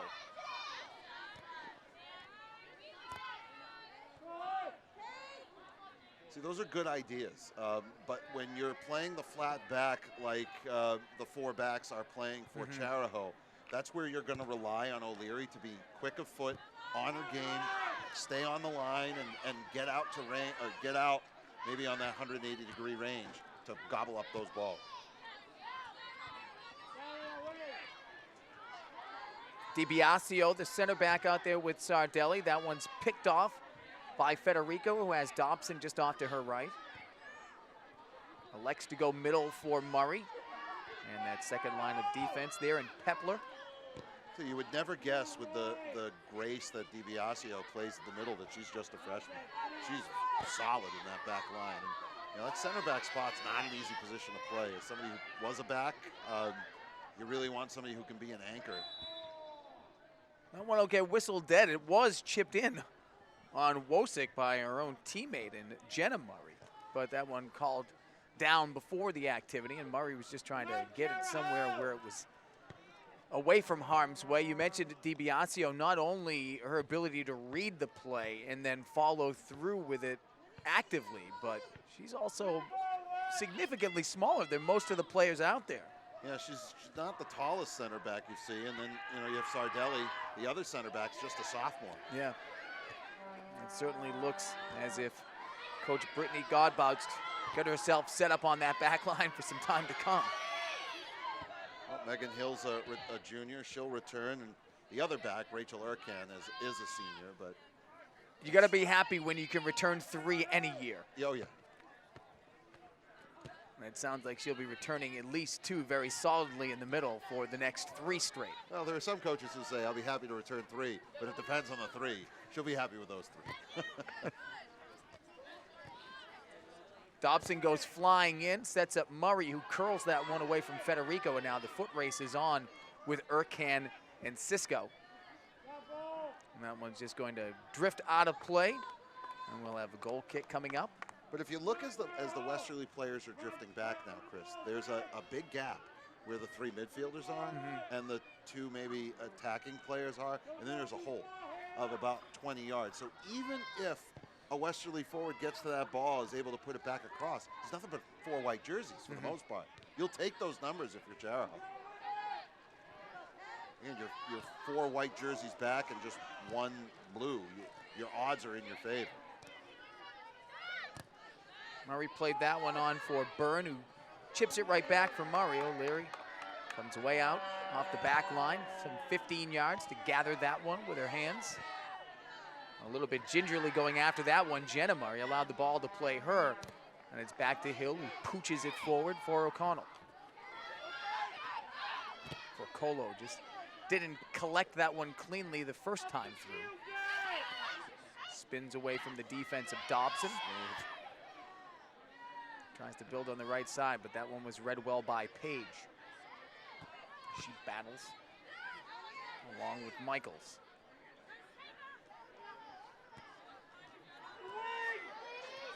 Fine job to free up some room for herself for De Palmer as she bids past Page.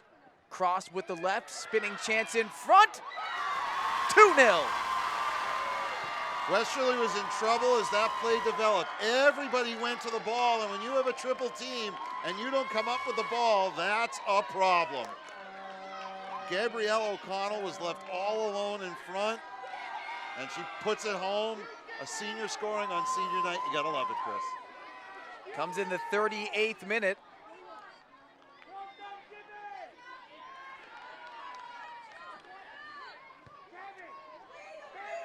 '48th, I beg your pardon.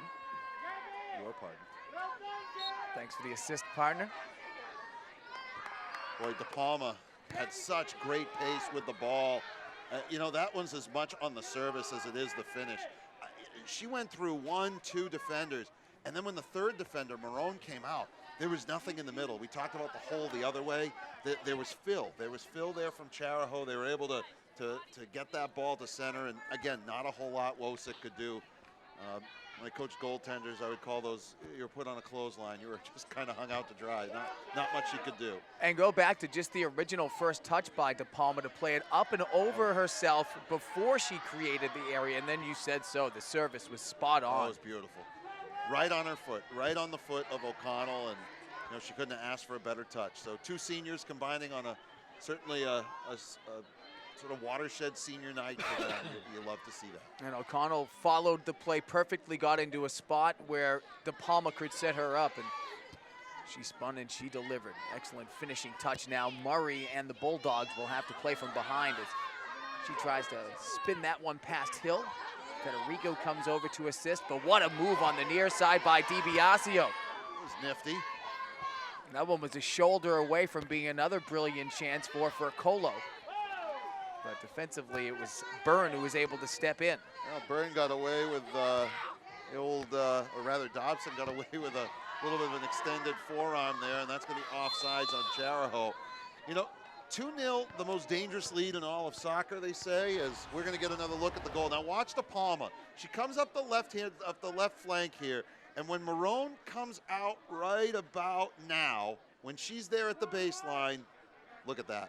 I mean, she has got all day to turn. You know, Wosick did everything she could to come out and at least try and pressure the shot, but she was all alone. Great ball by De Palma. You saw it there. There was really not a lot that the Westerly keep could do. See too many of those blue jerseys drawn to De Palma trying to make a play that was for 1, and then they all got caught out of position. Well, 2-0, a dangerous lead, Chris. You know, and this is where the energy level for the team that's down lifts quite a bit, because the next goal makes the difference. 3-0 is a very different game, as anyone who coaches this sport will tell you, than 2-1. And sometimes you have that mentality as when you're up 2-0 of, well, maybe we could sit back a little bit. You can't. You simply cannot, as that one sails out for a goal kick.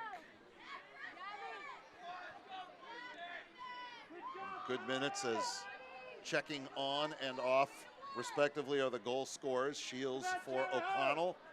Off comes Pepler for, I believe, Elizabeth Johnson. So a couple of changes for the home white and green.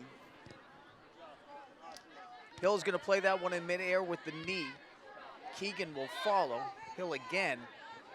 And now Dobson hops up into the play to give her team a chance. Murray on a through ball. Federico, right foot, chips it just high.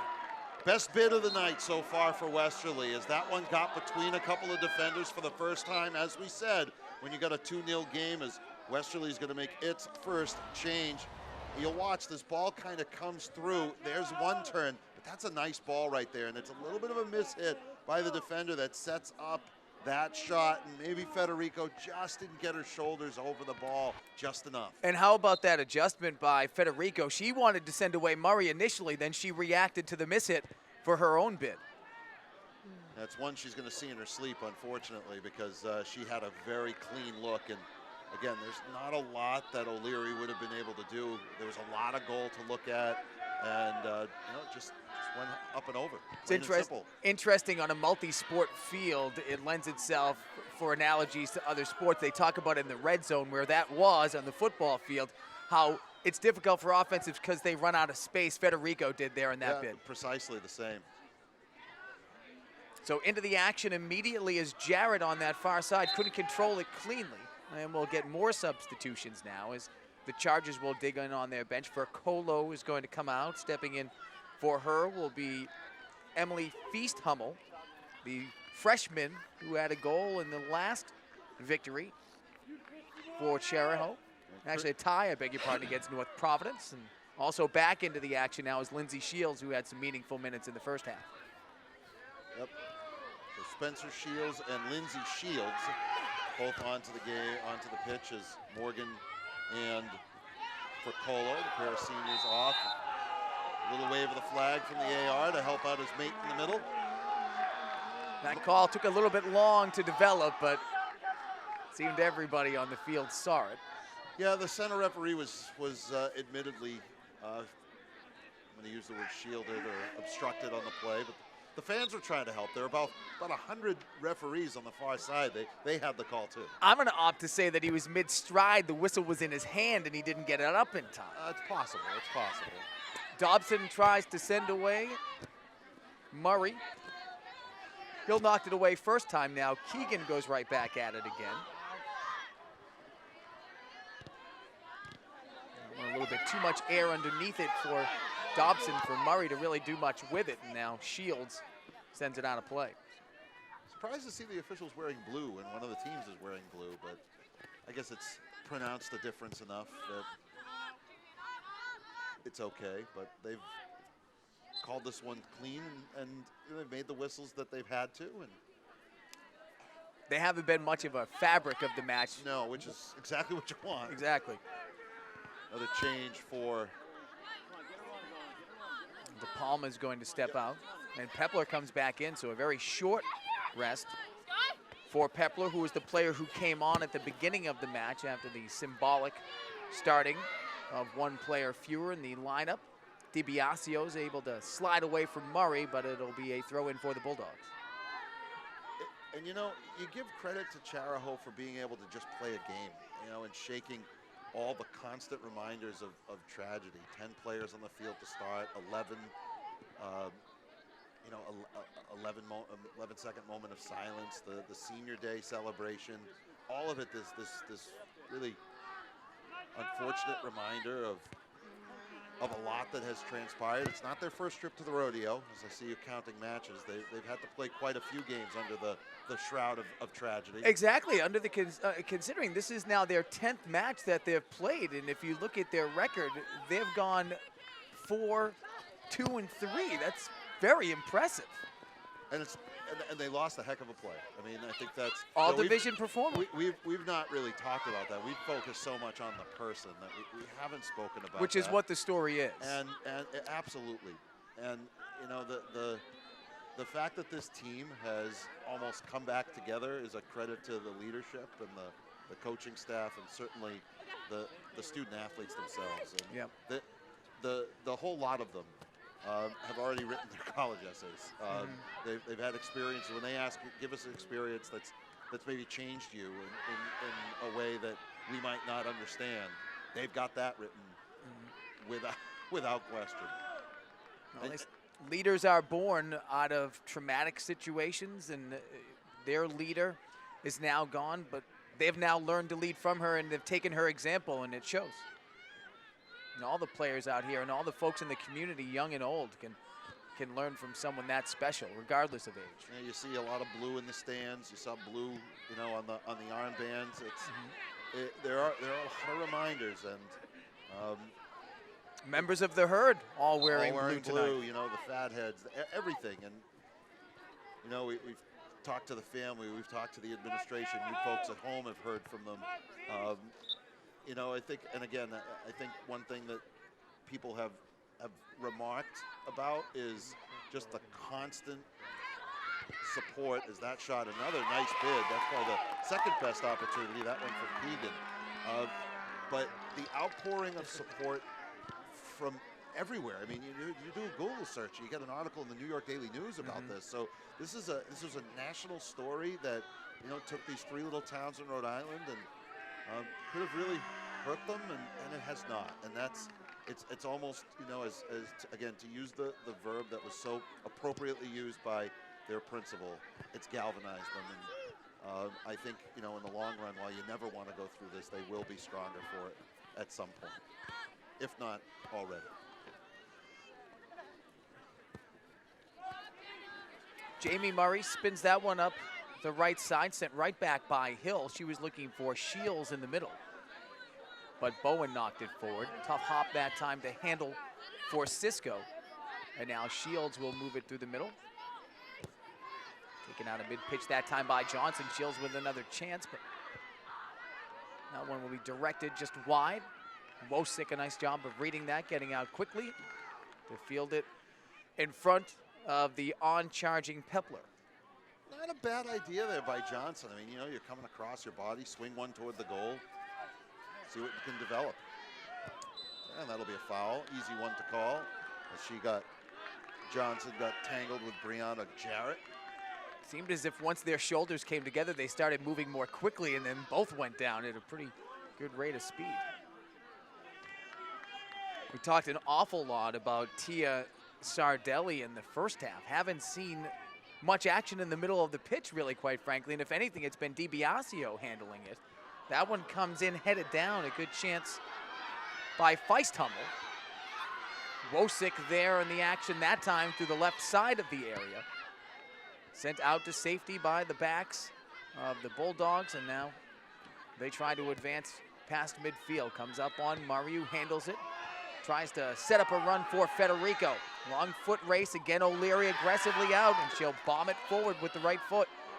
I like the way she plays. That, you know, she commits to the ball, she gets back, and then immediately gets back on her line, and you know, she's quick of foot and certainly focused.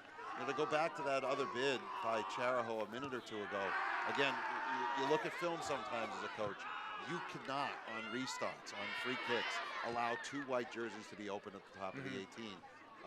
Those are those little things that you're going to want to tweak going into the playoffs if you're the Bulldogs. Just be mindful of where they are at all times, because that very easily could have made this 3-0. Oh, another commanding play there. I feel like a broken record. Commanding, aggressive. How else can you describe it? But that's the style of O'Leary, and it served her and her Chariho teammates well tonight and most of the season. That one comes up the near side, dribbles out of play. No, just shy of the bench of the Chargers. Hill was able to keep it alive. And we'll get a free kick coming up as that one hopped up on Feisthummel. In a lot of places, that's where the ball would be in like the dirt of where a football bench is, and it was able to stay alive. Kind of curled back in. Good marking in backs still by Chariho. Westerly's having a hard time getting open. I like that they're taking some chances from range, and certainly have had a couple better looks here in the second half, but this is going to be a foot race. Federico has it, but the defense is back. Through ball for Murray, and she won't even get a chance, and even still O'Leary kept it out of the net. Yeah, it was offsides, not by much, but she definitely was a step behind the back line. When you're playing the flat back and not a sweeper, you don't have the same amount of space. You'll see right there, she's already off now. That ball had to be served a little bit sooner. You can see she's easily 2 or 3 yards beyond the defense. So nice job by our crew to capture that one in case somebody wanted to throw the red flag and challenge the call. I don't think they can do that. I defer to you. Yeah, I'm pretty sure you can't do that. No, they can't. No, and dissent is not really looked upon too kindly in the sport of non-American football. It happens, though. It happens. Dissent all the time. Osiari will hustle off.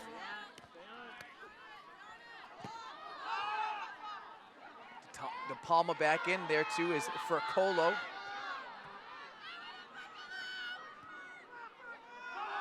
Oh, difficult there is, I believe it's Cisco who just slipped in the face of that action. Now Murray will send it to the near side. That is Cisco there, I beg your pardon. So it was Page who fell first time through. Murray tries to steal the call and does. And now Cisco will send it in. Takes it in low. Dobson came flying through, a chance from Page for the outside. Hill will just let that one trickle down towards the end line. Murray can't play it. And the goal kick upcoming for the home team. More than midway through this second half. The Chargers adding to their lead. If you joined us late, the goal scorer is Spencer Shields in the 32nd minute. And really just into the opening of the second half, it was Gabrielle O'Connell in the 48th minute.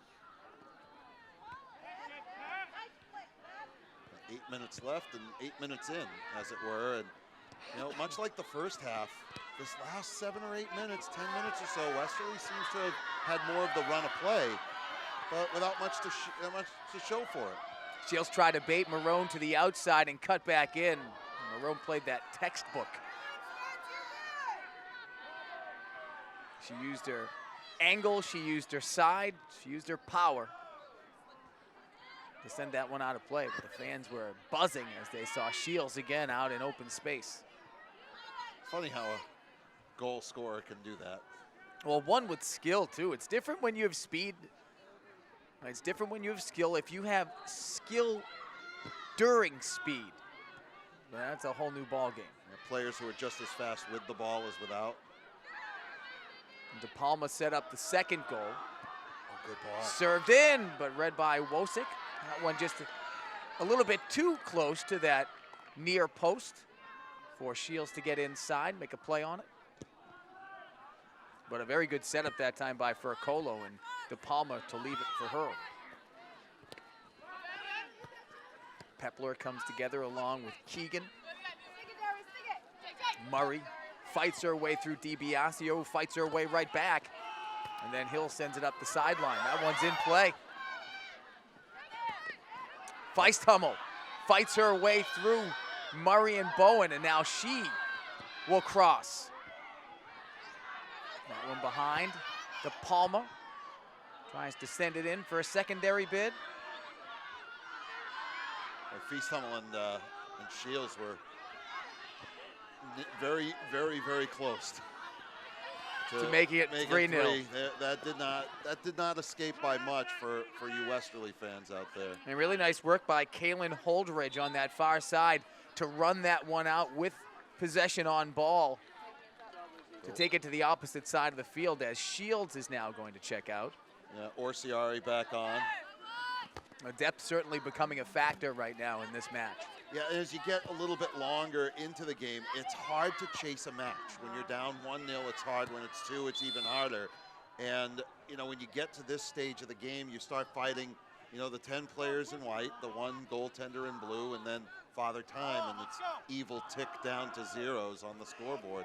It makes this, everything starts to shrink a little bit. And you compound that with the fact that, you know, the net starts to shrink a little bit. Especially when, as you said, start pressing. You press both mentally and physically.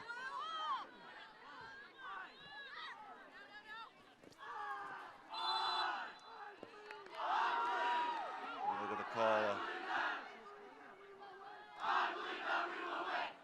You know, the fans starting to get into it a little bit, as they should on a beautiful night here on senior night for the Chargers and their fans, the herd. And that'll be knocked out of bounds, presumably a Chariho throw. And it will be. It'll be tossed down. Good look again for Shields. She'll work up the flank, tries to get inside position there on Carly Bowen, and was able to deflect it off Bowen for a corner kick. And the Chargers will bring up, looks like about 6 or 7 players. The Bulldogs, you can see some hands on hips as they've been retreating. They'll have all but pretty much everybody back in some form or another defending this corner. They got 3 around the goaltender. And here it comes, the in-swinger. It's a good ball. They bring in size with O'Connell, and a lunging save made by Wojcik, who started to her left, had to come back to her right. Very well done that time by the junior. Yeah, did a nice job of following the ball, and, you know, credit there for Chariho as well, as they were following the shot. That was not an easy save, because if that ball squirts loose at all, it's 3-0 because of the pressure that was coming. There'll be a foul in the midfield called against the Chargers. We're going to get our obligatory stern talking to here from the official. And it's actually going the other way, and you'll take a look. You see the charge coming to that far post. It bounces right there, and that's actually off a thigh. And you see when she catches it, see how she has that ball controlled, Chris? There's no shot coming. There's no rebound. And that was for Colo, who came sweeping through on the outside. Here is Feisthummel, Oh, good ball. who feeds it to the inside, looking for Colo again. Yeah, that's one of those situations where the ball ends up in no man's land and out to that corner of death. And almost problematic there for Westerly. That was good recovery defense by Eleanor Page to slow down that run on the outside by Furcolo. You're right, though. I think sometimes the defense can get lulled into thinking, oh, you missed your option in the middle, but you've got somebody on the outside who come right in behind it. Those flyers, and they've been fresh. I mean, we got Emily Sekel checking in for Feisthummel. So again, the Chargers using this opportunity to get a lot of players in here with as we head down into basically the final third of half number 2. That one came up high on O'Connell as Marone tried to send it out. Handball will be called, and a free kick coming up for the Bulldogs. And again, you need a sense of urgency now if you're Westerly. I mean, you're again fighting the clock, and you're fighting a very fresh Chariho team, and all you need is one. Greasy goals are goals too. So if you get one, you could certainly make the stretch of this game very interesting. Dangerous as that one came squirting off the foot of Marone. Now loose, a chance inside, well defended. Coming over from the inside. I believe that was Keegan who made the play, as she kept it away from Osiari. One of the things Westerly has to do a better job of is when they're trying to build from their defensive side of the field, they've got to do a better job, I think, of having some purpose. You saw the last couple balls just kind of kicked away. They certainly have some foot skill, but as you had said, I think, Chris, in the first half, there hasn't been a lot of play in that middle 30. And that's where the Mount is going to go, off the post. Unbelievable action. The one gets through Cisco, then Osiari lets loose with a howitzer. Wosick just barely gets a piece of it off of her mitts, off of the crossbar, back into her hands. Wow. What a whale of a shot by Osiari. Look at the action on this. Ooh. Boy, that ball did not miss by much, Chris. A phenomenal save by Wosick to stay with that one.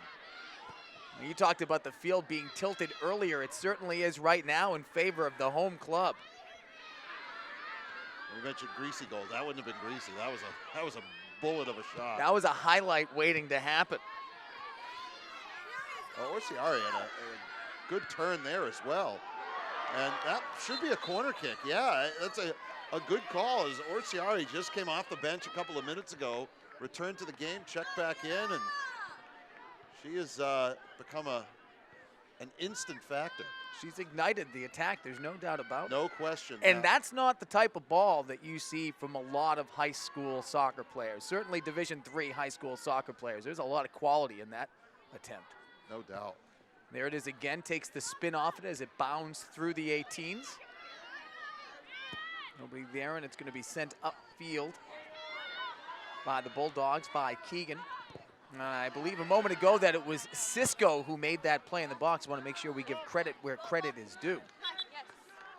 Good hands by our production crew, Ray Lepre, with a nice form there. Had his hands up, the ball was in front of him. Braving the cold, the elements as well. No rebound, that was well played. He protected all of the bags and the balloons behind him. And the camera. You know, most importantly, he's thinking, I think, you know, the heck with the balloon. That camera's got to stay safe. As he gives us the Johnny Manziel, that one sent upfield. Murray's going to try to run it down. No quitting her, no doubt. That cross goes off the back of DiBiasio. Tries it on the turf this time. As it's popped up out of play, away from Skyburn. You're going to throw in now from Jenna Murray. Cisco was tied up with Orsiari. DiBiasio knocks it 35 feet in the air, comes down against O'Connell. She'll collide with Bowen. And now a foot race between Hill and Marone. How many of those is Marone going to get tied up in in one single evening. Oh, and a little stop and go moving now. She Yeah, comes it's a away on nice, ball. Nice defensive play. And this is important sequence here for Westerly. They might have numbers if they hurry. Good step up that time by Urcan on the far side. Murray, DiBiasio do battle again. And that one's just going to be sent out of play so that numbers can get back and settle things down. I was about to say on the last sequence, Chris, that it was Westerly who did a nice job of getting up on top of the ball, and only to find that I think 7 Chariho Chargers had gotten back defensively. Even if you get 5 players up, 7 is not going to get it done. And that cross is going to end up a goal kick. Change coming in as I believe Shields is going to get back into the game. I believe she's checking in for, I want to say, the 19, Sequel. Yeah, she'll take in for Sequel. And also, we're going to have Morgan come back into this one. Maybe she'll take over for O'Connell, De Palma, perhaps.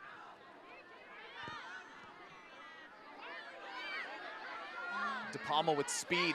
We saw her create earlier in the half.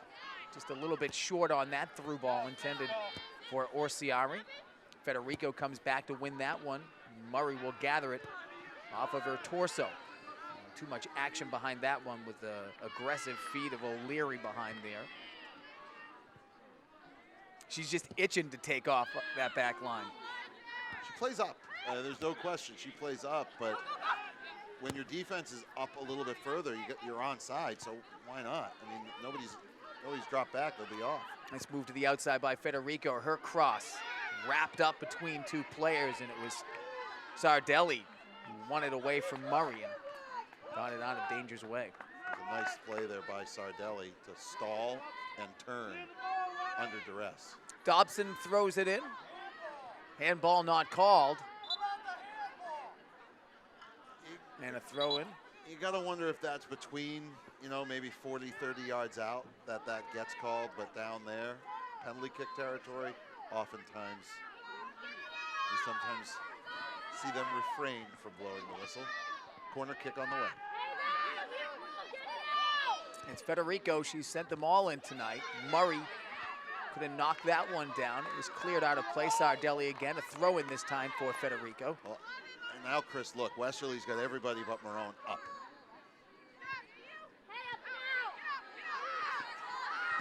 Could make for an interesting counterattack. Especially when you have so much speed, and Marone does come well forward to try to knock that one to Skyburn. Bounces out of play. Last touched, I believe, on a deflection against one of the Chargers. Indeed, and the throw-in will come from Page on the opposite side. Skips through everybody. O'Leary's there to scoop it up. I like what O'Leary does. Sometimes goaltenders use that opportunity. They'll put the ball down. They'll take 20 seconds off the clock while they look around. No, she's going right back to play because you don't really want to stop your momentum for reasons like this. Marone hadn't made a mistake to this point. Almost did there, got away with it. And she used the lower body to help get her out of that position. Fans don't like it across the way. The officials deem it clean. Well, you didn't get the handball call one way, and now I think we're all even up at 2 that might have been able to get called. And that's okay. I prefer to let them play it on the field without too many penalties anyways, as most people would. Keegan 1v1 against De Palma. More pushing down low, and that's going to result in a corner. You can hear the coaching staff from Westerly saying, quickly, quickly. My guess is they'll bring all but Marone up, is my guess. And that means Chariho's got to be mindful. They're going to drop back their forwards as well when you're defending both pipes. And when skipped through on Keegan, no shot off. Bowen will send it wide right of the uprights. And specifically that spot where Bowen was, about 23 yards out, can be dangerous as well. If you flood the area and then you've got somebody set up who's got an accurate foot. Yeah, you get all kinds of bodies, and that's where deflections happen. All you got to do is try and put one into the mixer and see what could happen. A lot of times that's where you see ball hits off of a leg or a hip, and the next thing you know, a goaltender's out of position. and you find pay dirt. O'Connell out, Morgan in, senior for senior on their final regular season home match of their career. We're inside of 4 minutes. Chariho trying to preserve a shutout win. Federico tied up with Hill. And over to help clean things up, the sweeper in Sardelli. Good support defense there by the Chargers. The first ball, she'd gotten through.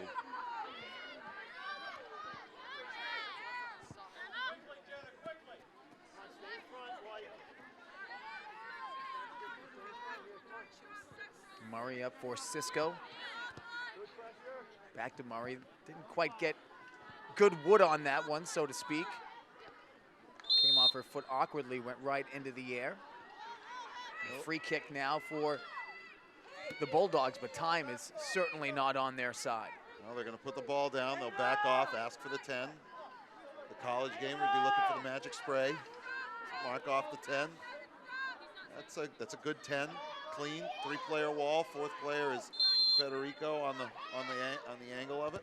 Keegan starts it right, curls it middle. It's loose. Looked like it may have hit an arm inside the 6. No call. De Palmer on it first. And she'll pull it back in the face of Federico and work it up the sideline. Oh, it definitely hit an elbow. There's no question. I'm just not sure which color jersey was inside the elbow. Morgan swims inside. She's got Shields in front, drills it off the back of her shoulder. If that goes over her shoulder, boy, Chris, she's off to the races. Some nice footwork through the inside by Pepler. And when the pass was a bit off the mark, hit the back of Murray. DiBiasio comes forward with speeds, tight ropes, through 3 or 4 defenders before losing it. Hill will send it all the way up pitch. Final 2 minutes. We're inside of stoppage time. Again, the clock kept officially on the field. But to point out, for precision's sake, we were right on in that first half. Oh, absolutely.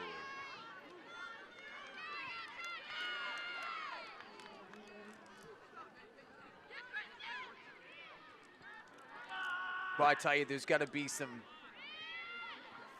pensive thoughts going through people's minds right now, and I wonder if we'll see a big release of relief, of emotion once you hear that final whistle blow. Shot from the inside, Pepler knocked down, never got through. Federico tries to settle it on the sideline, cannot get around Hill. DiBiasio with the left foot. We heard Mrs. Potts say that she had told the players, you got to win this one. And, that meant somebody was going to have to not win this one as we're down inside the final minute of play. But it's been a very cleanly contested match where really it's about moments, and I think that's one thing we've learned is that sport is about moments. The Chargers took advantage of a couple and have a 2-0 lead. In a season full of memorable moments that is still far from concluded. That one sent out of play as Jamie Murray hopped up on the far side.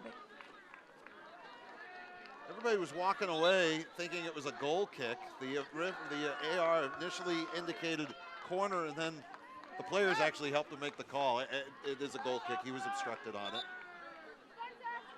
And they send out the senior O'Connell for Shields as you want your seniors on the field as this one ticks away. And that's it. That's game on senior night. You'll see the clean sheet, so they'll crowd the goaltender with a 2-0 victory.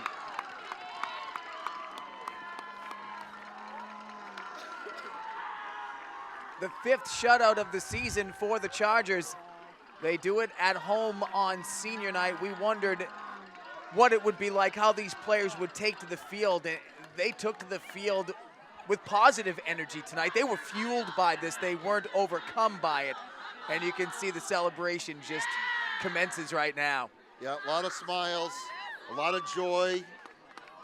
And, for senior night, it's nice to see that class of 2018 was able to combine for for the icing on this one to take a 2-0 victory. Shields, the freshman, with the goal, backed up by O'Connell in the 48th minute. 11-4-3 now for the Chargers. The Bulldogs will fall to 9-7-1. Congratulations to both Coach Brittany Godbout and as well to Jay Hudson, and we wish them luck going forward. Again, we remind you, if you would like to donate to the fund in memory of Maddie Potts, there you go, Chariho Sports Boosters. Attention, Michael Shields, Athletic Director at Chariho High School, 455A Switch Road, Wood River Junction, Rhode Island, 02894. Mike, it's been a pleasure to work with you again. Our thanks to everybody here today. Mike Shields, Principal Stephanie Potts for joining us, and certainly for Bill Koch as well. For Mike Rubin, for Ben Talbot, for our outstanding Your View crew, my name is Chris Fama.